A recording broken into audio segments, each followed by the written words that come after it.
Hi, and welcome to the McGregor Dementia Support Ministry Podcast, a podcast providing relevant resources to those currently walking the dementia journey with their loved ones.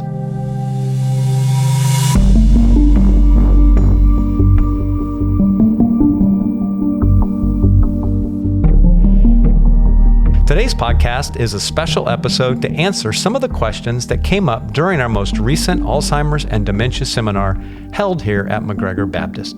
And joining me today on this special podcast is Dr. Edward Shaw.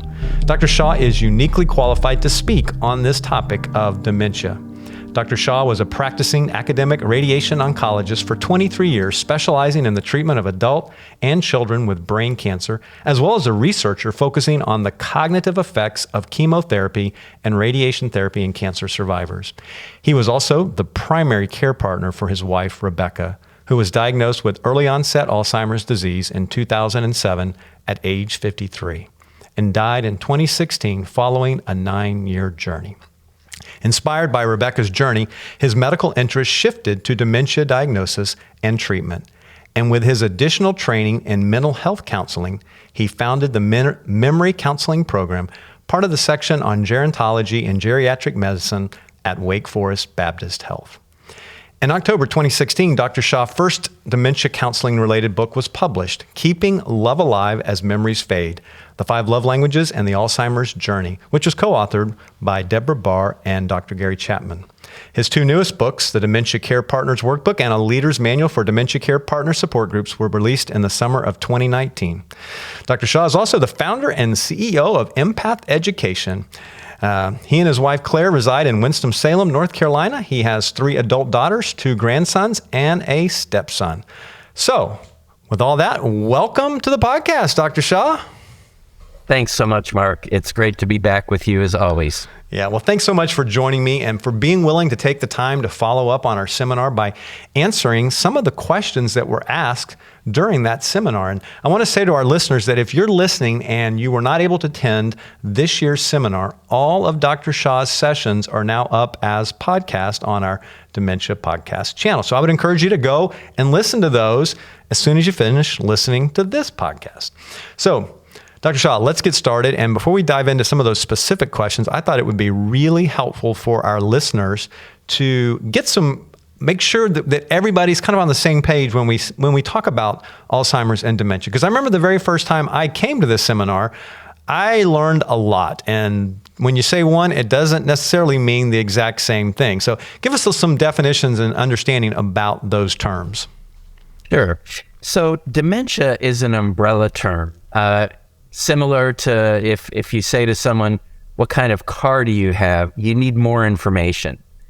So dementia is a term that refers to a group of diseases that are neurodegenerative diseases. So that means that something causes the neurons, which are the nerve fibers of the brain, to get sick, and those neurons don't function as well, and sometimes they die and cause the brain to shrink.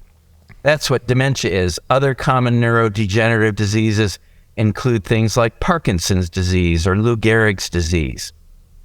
So dementia is the umbrella term, and then underneath that umbrella are about 40 different kinds of dementia. The most common is Alzheimer's disease. That's the one we've heard of the most. Right. About 2/3 of people that have dementia have Alzheimer's. And then there are other different types as well. What characterizes a person who has dementia is a loss of cognitive function. So cognitive functions are our thinking functions, memory, multitasking, language function, spatial function, even just paying attention and concentrating. And when you have cognitive issues, you can secondarily have functional loss, doing the day-to-day things that you're used to doing every day, like driving or taking medicine or paying your bills and things like that. So dementia is characterized by both cognitive and functional loss.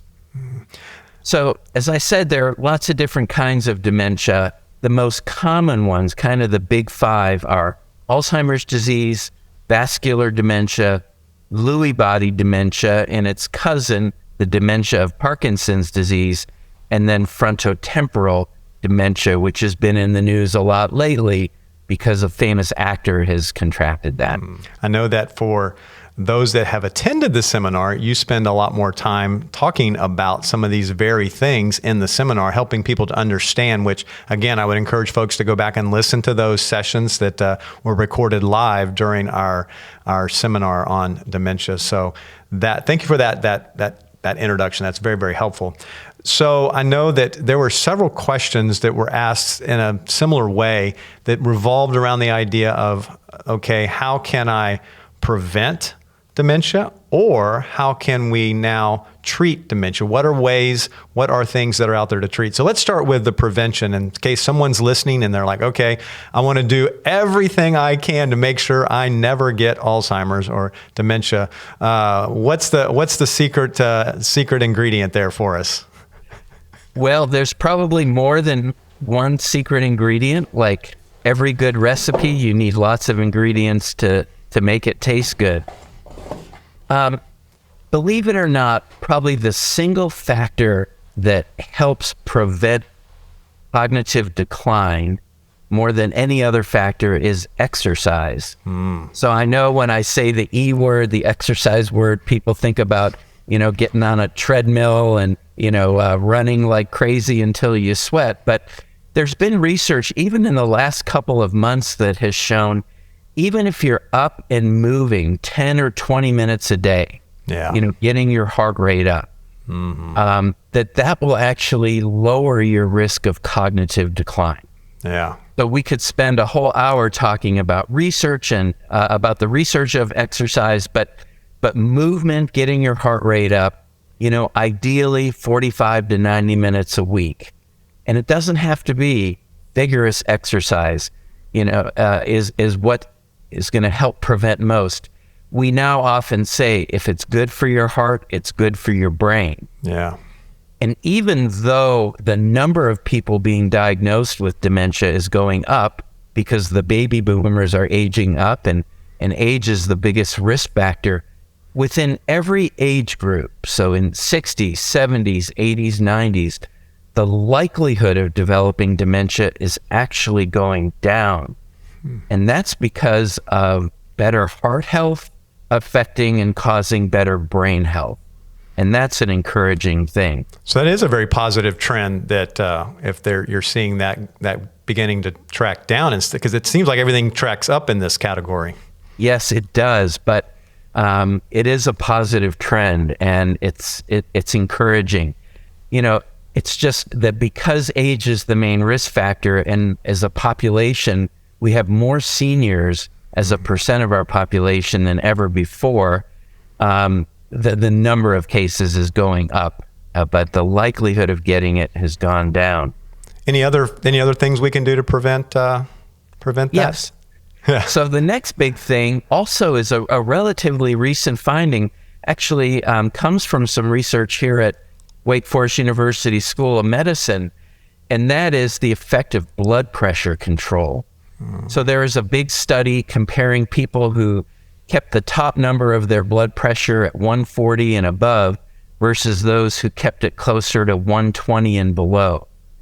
So the group in the 120 and below had very aggressive management of their blood pressure with medication, controlling diet, low salt, whatever it took to keep the blood pressure down. And in the study, it was a big national study involving over 50,000 participants. But at the end of 10 years of research, the group that had the lower blood pressure, with the top number being 120 and below, they had a 20% less likelihood of developing dementia.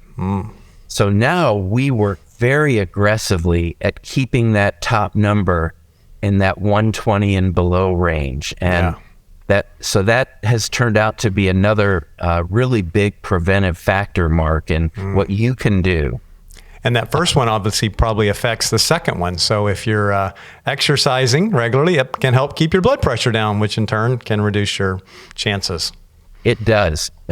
Movement helps about every part of your medical and mental health, your brain and heart and spirits all together. Another factor is diet. So in the news, the last few months has been research that has shown a Mediterranean-like diet, de-emphasizing dairy products and red meat in favor of olive oil and fish and white protein like turkey or chicken, that these are things that also, they help your heart health and they help your brain health too. Yeah. So just basic healthy living. And I know, unfortunately, as Americans, what you just described doesn't apply to so many because they don't exercise. Their blood pressure's high because of all those factors, plus stress and all the things they're dealing with.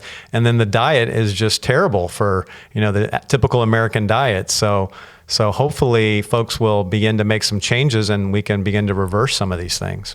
Yes.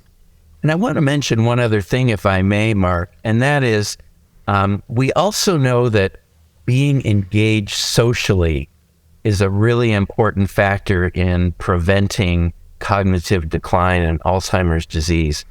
And we learned a hard lesson in this during the pandemic when especially our seniors who were in residential care like assisted living or memory care, that accounting for other factors, the likelihood that they wouldn't survive the COVID pandemic was increased, we think, just because of social isolation. And we now know that being socially and cognitively engaged also is really good for your brain. Absolutely. Well, let's talk a little bit about some things that are out there now that are potentially things that are treating Alzheimer's and dementia. Yeah, so in the last year, we've had 2 new drugs approved for the treatment of Alzheimer's disease. This is the first time in medical history that the FDA has approved drugs to treat Alzheimer's disease. The names of those drugs, one is called aducanumab, the other is called lecanemab. And so these drugs both end in the letters MAB, which stands for monoclonal antibody. And if you watch TV, you see these drugs and other monoclonal antibody drugs advertised all the time. And these are drugs that have really changed how medicines are managing many common forms of human diseases, these monoclonal antibodies. And it's where you use the immune system, very simply stated, to get rid of the bad guy. So we know in Alzheimer's disease that the bad guy is a protein that sort of gums up the brain. It collects in the brain, causes the brain to get inflamed and neurons to get sick and not function well, and some of them to die and for the brain to shrink. And what these 2 new drugs do is they're like little Pac-Man. They munch the amyloid in the brain, and they reduce the amount of amyloid that's gumming up the brain, and that's the good news. Now, the effect of these 2 drugs is pretty modest. So it will make the person's scan look better in terms of reduced amyloid. It will slow the progression of their dementia a little bit. But so far, the drugs have not shown a benefit in improving cognitive or thinking function and improving the person's functional status. So these are baby steps, and I think what will be a series of drugs that emerge over the next decade. Yeah. So the FDA has approved the drugs. They're expensive, about $10,000 a month. Medicare is still deciding whether they're going to reimburse. And the person who takes the drugs has to have an MRI scan of the brain, which is where your body fits into this very tight tube, and there's lots of noise. It takes about 45 minutes or an hour. And the scans are not going to be paid for by insurance, but the scans are necessary because the brain will swell or bleed in about a third of people who take these drugs. So I'd say they're a bunt single, not a home run, but they're an important first step. First step, yeah.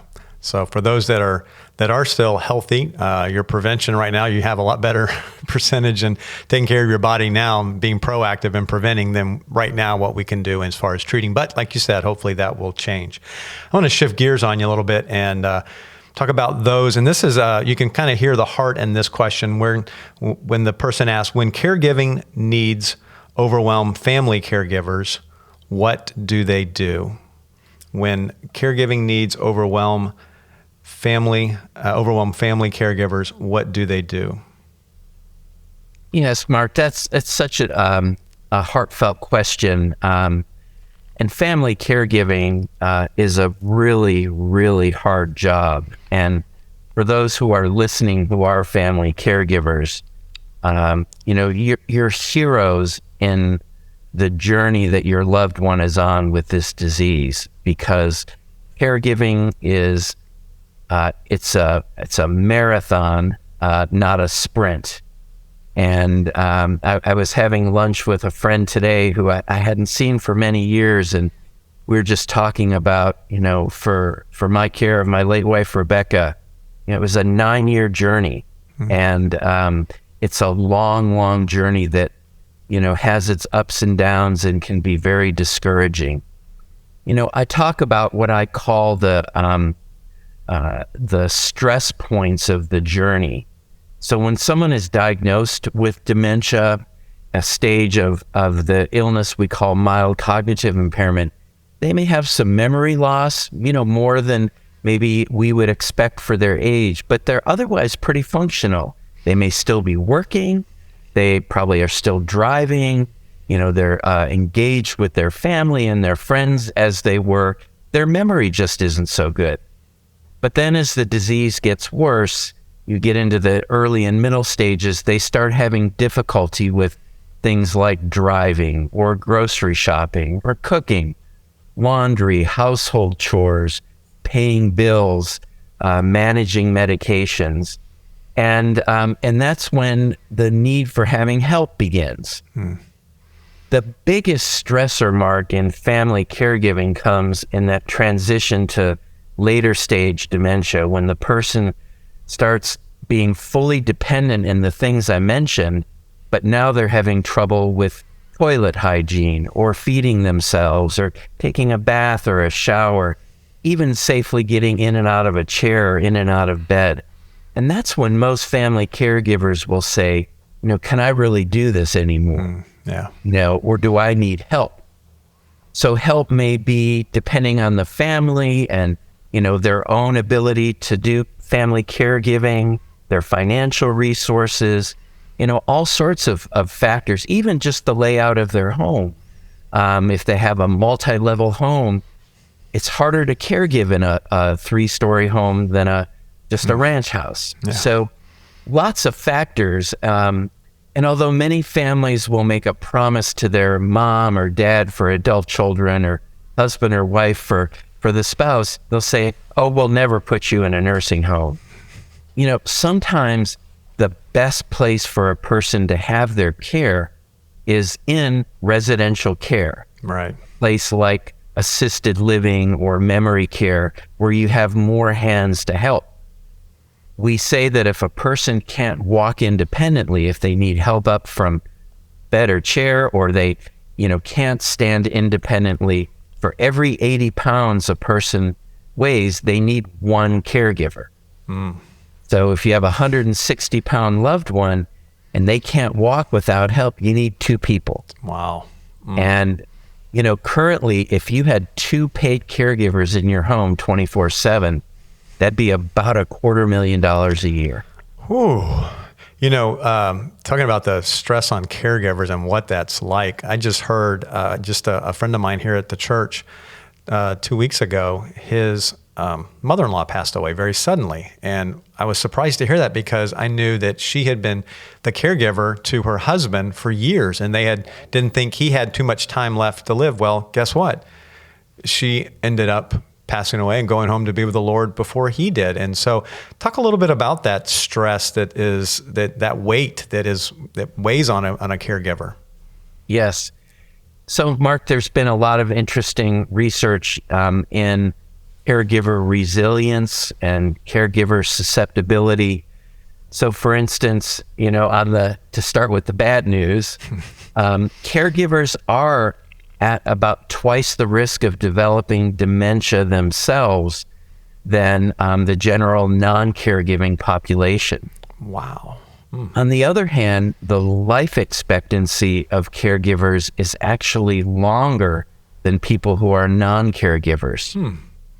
And so while the stress of caregiving can affect your cognitive health and even your own risk of developing dementia, for most people, they do develop a strength, a resilience. And this is, that figure of speech, what doesn't kill you makes you stronger, that caregiving often does make people stronger, physically, emotionally, and even in their faith. Yeah. And so there's an amazing resilience about caregivers that I see in my daughters and I, as we cared for Rebecca. I see in my wife Claire as she cared for her late husband Jim, and I've seen in so many of the caregivers in our counseling program. I admire people who are committed to this journey. Someone had asked the question, and maybe you can just kind of give some counsel when they need to make that transition as a caregiver from being the primary caregiver to seeing them placed in some kind of residential care. Just words of encouragement for them, because that's hard for anybody. Just like you said, they might have made a promise, but they realize that the best thing for mom or dad or my spouse is that they get this 24/7 care. Any words of encouragement and how they can make that transition and what their role is at that point? Yes. So it's a great question, a common question.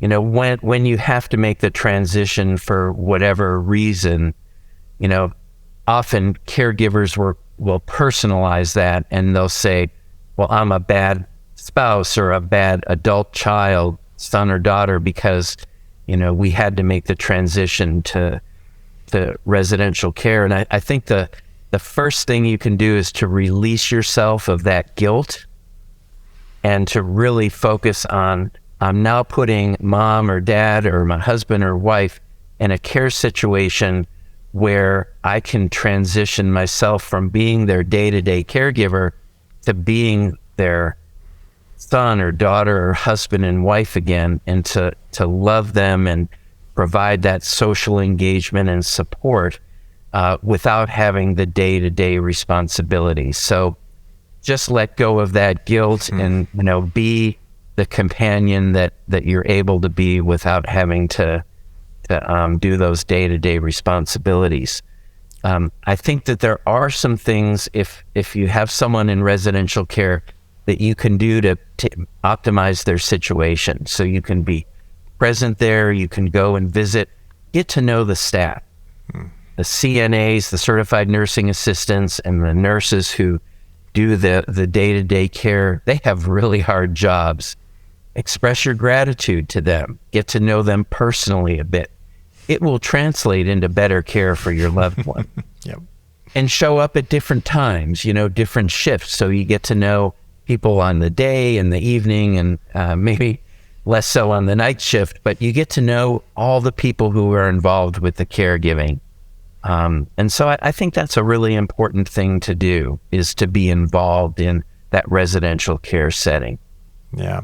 If you've ever been in one of those facilities and you see so many folks that don't get visitors, there's not people coming to check, and it just breaks your heart. So yeah, I encourage anyone, and I'm sure most of our listeners would it would almost be the opposite. They might be showing up too much, not letting the people that work there do their job. But that's a great word of encouragement.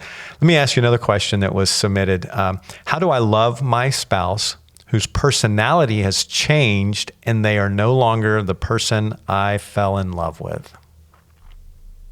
Yes, Mark, I read that question, and it literally brought tears to my eyes, because we know that the most common symptom and the first symptom of Alzheimer's disease, frontotemporal dementia, Lewy body dementia, is a change in personality. that person is different than they used to be.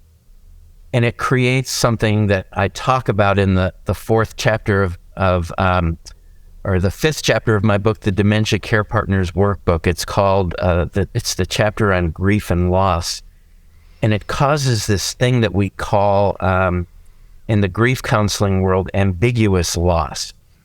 So you look at the person, especially in the first half of their dementia journey, and they look exactly the same as they always have.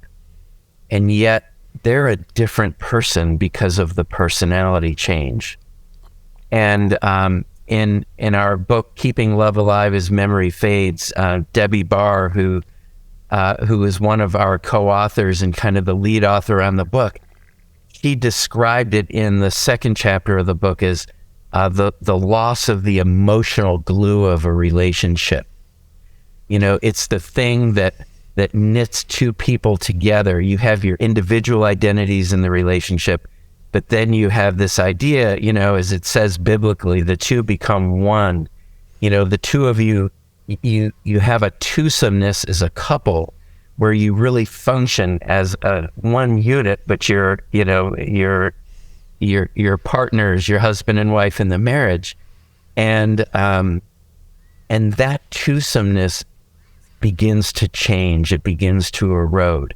And as the person who wrote the question said, the man I married is no longer that same man.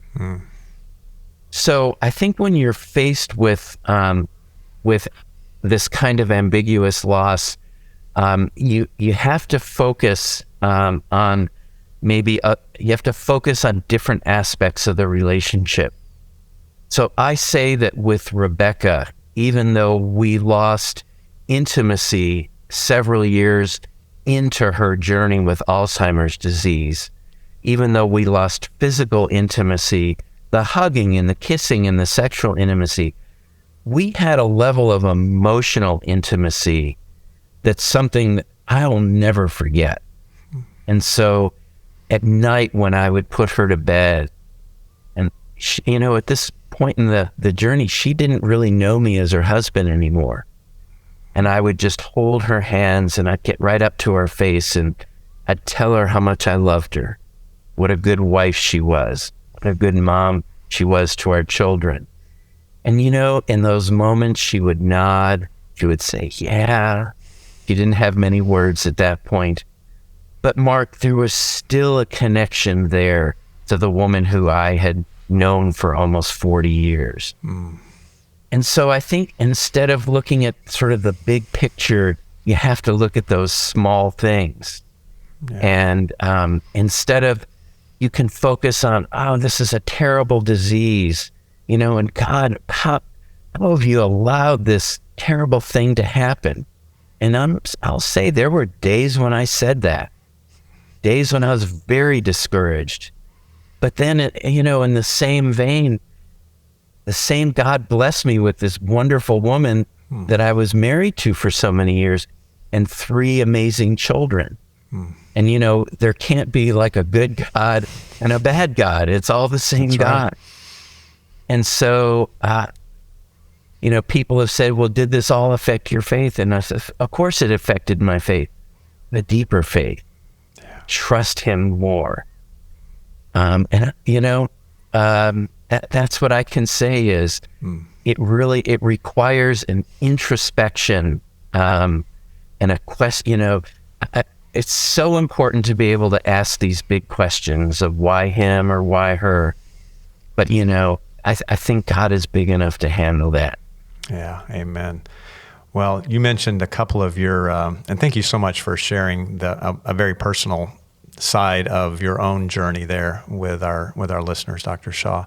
Sure. You mentioned a couple of your books early on in the answer to that question, and we're going to get that information in the show notes. So if someone's listening and they hey, I'd like to get a copy of that, there'll be a link there that will take them so they can actually purchase those and have those as a resource to help them. And anything else we mentioned or have mentioned, we'll try to get in there as well. Given what we've talked about, especially what you were just sharing, you were kind of leading into this very nicely, but how does a caregiver that is in whatever stage of caregiving, how do they maintain hope? Yes. So I think I'll describe another saying in the book, that caregiving is not an individual event, it's a team sport.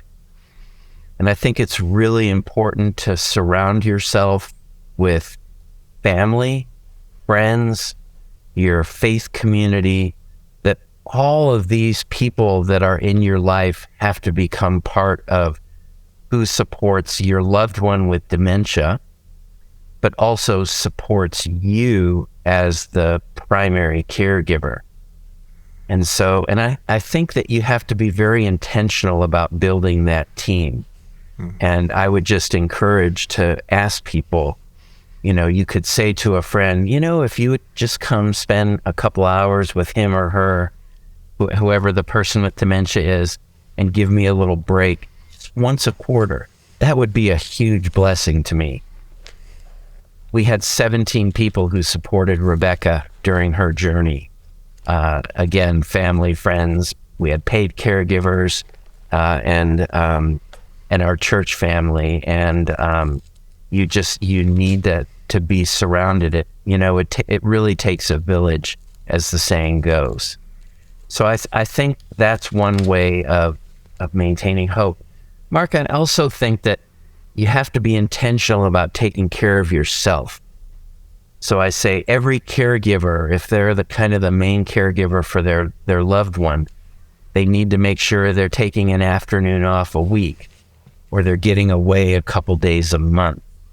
That their loved one with dementia, if they're in the middle or late stages, if they're gone from them for a day or a week, that person probably, their timeline is not quite the same as it used to be. And so you really need to pay attention to self-care to reduce that stress level. Good words. Very good. And I know we have talked about this several times, and that the heart of our seminar that we invite you down, seems like every year, which is wonderful to have you each year, is to make sure that not only do we give these practical words of encouragement and resource, but also to point people to the gospel and the hope that we ultimately find there. And I want to just remind anybody listening right now that, and we're recording this right around in the middle of the Easter season.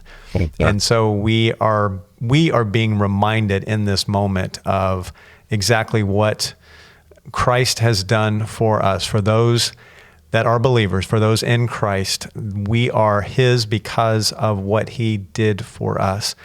And I have a chance to do several memorial services, funerals every year. And there's a passage I always love to read in the Psalms. It's Psalms 39. And a lot of times it's not one you would think about initially when you think about a memorial service.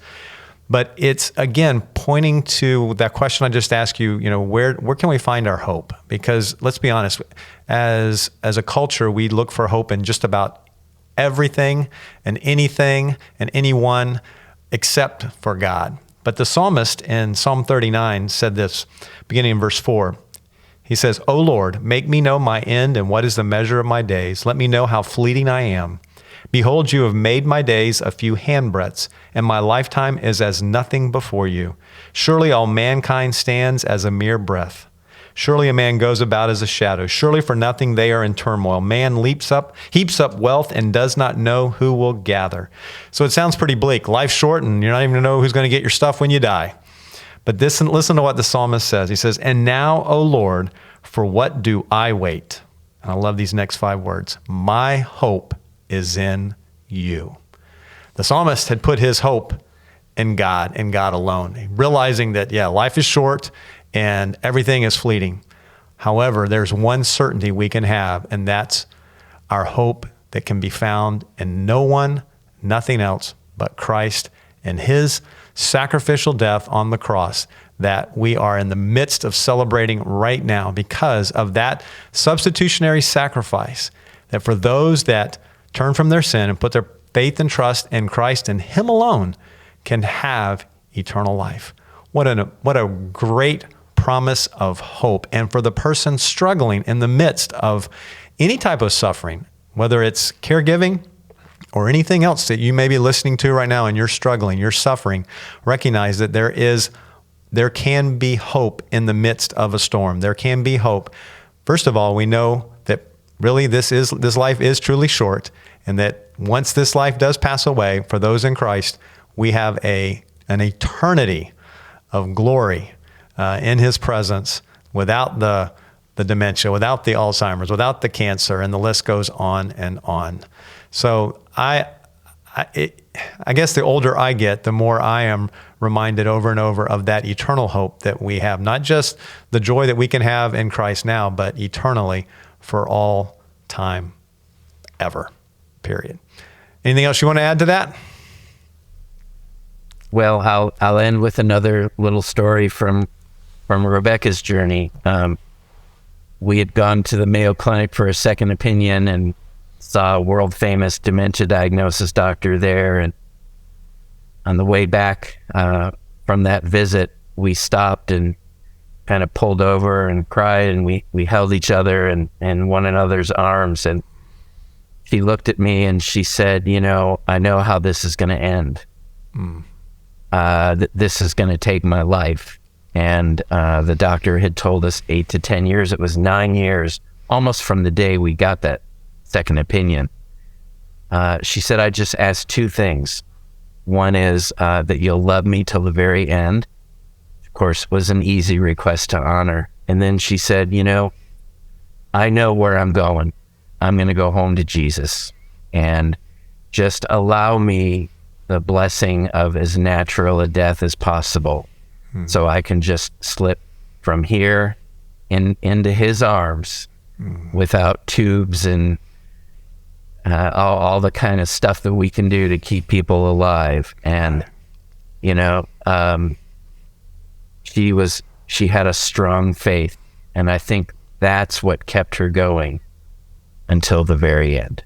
Dr. Shaw, I've said this before, and I even mentioned at the beginning of the podcast, you are uniquely qualified in the ministry I believe that God has called you into right now because of both your academic training, but especially because of your personal experience with your first wife, Rebecca, and the struggle that you went through. And so I am so grateful that you made a career shift and are doing what you're doing now, specifically, even as I guess some people would call it retirement. It's anything but retirement. You stay quite busy, both writing and speaking and training and equipping people. Obviously, it's a passion, and we look forward to having you back in February of 2024 again to continue to be a part of our dementia seminar. I know I've never, ever heard a single person say, oh, it's that guy again? No, it's anything but. It's like every time I hear him speak, I am encouraged, I am challenged, I learn something.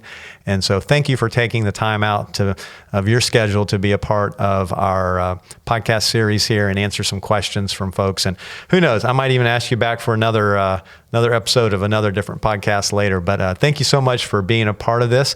And I want to thank our listeners for listening to the podcast. We'll be putting, as I mentioned, links to many of the resources we mentioned in today's podcast in the show notes. And by the way, if you haven't yet subscribed to this channel, please do so.